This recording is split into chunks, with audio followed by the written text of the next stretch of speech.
Hello, it's day 12 of the boot camp, and you can see, I hope you can see on the screen what I'm trying to do here. Please forgive my attire. Please forgive the very informal background, the noise interventions that you'll hear behind me, and just focus on the substance and not on the style. Boot camp, how to be a superstar lawyer, day 12, alphabet L for love and lust. Here you go. It took me some time to get here. I created this on this beautiful website called Canva, which is where I design most of this stuff. It's too time consuming, and you can do lots of stuff on this. I hope I can show you where it is. All right, this thing is called here. This is called Canva, Canva, and that's where I go and do most of these things which need to be explained. And I am on a website called Screencast-O-Matic. I'll send you the details later, which allows you to capture what is on your screen and be able to talk at the same time. This is a comparison chart of love versus lust versus friendship. The intention is not to place one emotion over the other, but rather to understand each well as it stands differentiated from the others. Types of intimate emotions and the major differences. And why are we here? We are here in the format of a boot camp where I have selected each alphabet to represent a particular attribute. I endeavor to make that attribute measurable so you can measure your progress. Now, L makes it difficult to be an attribute that can be measured, but I hope it can be well understood. Types of intimate emotions and the major differences. I'll go through that first, and you'll yourself understand what is the connection between that and law, because I have, at the end of this, I have something handwritten. I could not create this on Canva, but I have a very intricate design here. I hope you can see it on the screen. Love, lust, friendship, and something at the intersection of each of those and how they lead to marriage. We'll come to that in a while once I finish recording here. All right, here we go. Love, lust, and friendship. These are emotions that you will experience, and you'll not be able to understand that very, very well because there is no clarity on this, even amongst adults. So I won't be surprised if a young Hamza or a Neha or an Asta or so many others who are here, if you've often felt confused, if you've often felt what is right, what is wrong, and I'm just laying it out here. I'm sure many gurus and spiritual leaders have attempted this before, and you're welcome to follow them. But I'm concerned with making you a superstar lawyer, and let's get on with it. Love, lust, friendship. Is sex the most vital ingredient of your engagement in that relationship? If it is love, no. It can even be absent altogether. It can be completely irrelevant if you are in this space called love. On the contrary, if sex is the most vital ingredient of your engagement, and if you're addicted to it, then you're in this space called lust. And I warn you that lust can oftentimes masquerade as love. You'll understand as we go down. In friendship, it's not relevant at all. Why? Because there can be friendship between a young man and an old man and a young woman. And if it's true friendship, then go back to the question, is sex the most vital ingredient of engagement? If it's friendship, no, it is not. If it's love, it need not be. It can be absent. If it is lust, then that is the central ingredient. How is it formed? Now, that's the beauty about love, is nobody knows. That's why poems are written. Now, somebody may say love at first sight, but I warn you that it may actually be lust at first sight. There's nothing wrong in that. I'm just differentiating. Just allow me to do my job. Nobody knows how love is formed. Nobody knows why you fall in love. Nobody knows the ideal settings in which you can fall in love. And that's why poems are written on it. Lust, on the other hand, it's a physical need. No need to create a lot of hullabaloo around it. It's a physical need, and see it that way.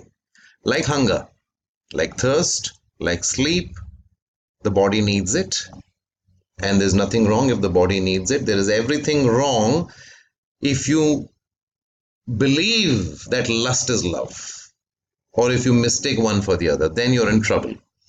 Friendship, how is a friendship formed? Common wavelength, common interests, common views, and sometimes for no reason at all. Like, I think there is a new Carpe Diem Club WhatsApp group. A lot of you guys are there. Many of you don't know each other. You will someday become friends. And as we went above and saw, sex is completely irrelevant here. You're sharing a common interest. It's a friendship which can be differentiated from love or lust. What are the key words here? And this is where I need you to pay attention to what I'm saying. Be on the screen. Selfless, sacrificing, priceless, irreplaceable, nourishes the mind, heart, and soul. And examples of that are between a parent and a child. That's a relationship of love. A god and a devotee. Humans and pets. I was a pet parent to 3 puppies, and now I am to my cat, and there's nothing that can come in between my love for my pets. And hopefully, in your case, whenever you get married, husband and wife, a teacher and student. These are all relationships of love, right? Now go back and read this again. Sex is not necessary, and it can be absent altogether in a relationship of love. Nobody knows how a relationship of love is formed. Nobody knows. I mean, let's not get into philosophy, but nobody knows why I picked up my pets and how this bond developed. If you ever own a pet, you will know this yourself. But we all know that it is selfless. Your mother will sacrifice anything for you, right? Sacrificing. Priceless. Nothing can replace your mother. Nothing can replace your father. It nourishes the mind, heart, and soul. Please notice the absence of body. Yeah? Except when your mummy is cooking good food and your stomach says thank you. Now, lust, on the other hand, it nourishes the mind most. Nourishes the body the most. And your mind and heart momentarily. You feel good after a session of lust. That's because your body feels good, must be releasing some chemicals and hormones, feel good factors. And then your mind and heart momentarily feel good, but it needs to be replenished. Why? Because it's like hunger. A good breakfast is not good enough. You need good lunch. You need good dinner. And you need it again and again and again and every day. Something like that. Friendship, on the other hand, evolves over time. One knows only when it is tested. Don't make the mistake of thinking that your Facebook friends are your friends. They are not. Or your Instagram friends are your friends or followers or whatever you call them. They are not. Real friendship needs to be tested. And in a human life, if you can count them on the fingers of a single hand, you're lucky. The rest are all acquaintances. Unless the friendship is tested, you don't know. And again, friendship needs to be differentiated from acquaintances, people you just meet, right? Examples of lust are one night stands, crushes, infatuations, fixations, like with movie stars. There's something called friends with benefits nowadays. Okay, that is clearly dominated by lust. Friendship forms with activity partners, like the WhatsApp group for Carpe Diem Club, classmates, neighbors, colleagues. Now, why are we here? Go through this again. I'm sure you can pause this video and give it a good read. I'm glad it's not just me talking and you have something to read. Now, here comes the more important part of my presentation today. I hope you can see this because I'm not too clear if this can be seen on the screen. I hope you can. Let me see. Yeah. Love, lust, friendship. They can all go from one end to the other. Love can become friendship if it fizzles out. Friendship can become love if it is given too much time. Love naturally will have some lust in it, but lust can also become love if you're too addictive with a partner who's there just for your body. Don't mistake me here, but it can masquerade as love and you will feel it's love. It's not. So here it goes. I want you to see these red arrows. These relationships are always on an interplay. They're dynamic and one can be the other. Now, at the intersection of love and lust is where sex happens. At the intersection of friendship and lust, sex can happen. And all of these can lead to marriage. Love can lead to marriage. There's so many, you may wonder how lust leads to marriage. It does. You're seeing the same guy again and again, or the same girl again and again. They are not emotionally invested in you. Over a period of time, you get addicted and you feel you can live the rest of your life with this person. That's one of the biggest reasons for divorce. There's no common wavelength. There's no spirit of there's no selfless spirit. There's no sacrifice. Okay, you feel that person can be replaced and you get married. You made a mistake. So take a good look at this diagram. These relationships will play a major factor in law. Why am I keeping law away from all of this? Because that's where it should be.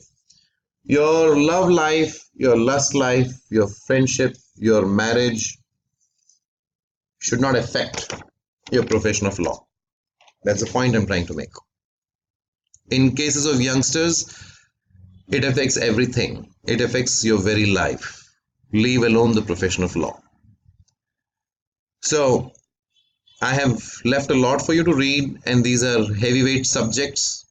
Many of you may now be in a relationship of love, and here is how you measure it. You measure it by differentiating it from lust.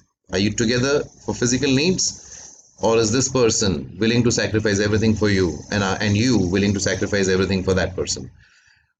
Are you in a friendship which you're mistaking to be love, or which there is a danger of that friendship becoming a love relationship simply because you spend too much time together? Now, I conclude by saying, please note that these should not come in the way of law, which should be a separate island in your life. Nothing should affect it. I'll be back soon with the next alphabet. I hope you found this video interesting. And the last thing I want to say is, these are subjects about which people don't speak openly.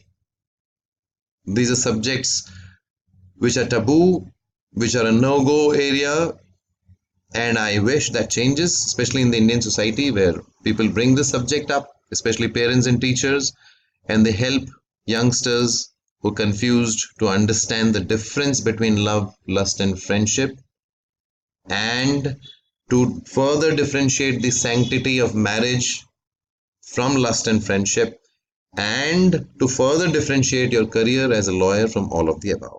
I hope you like this. See you tomorrow for the next boot camp. Thank you. Bye-bye.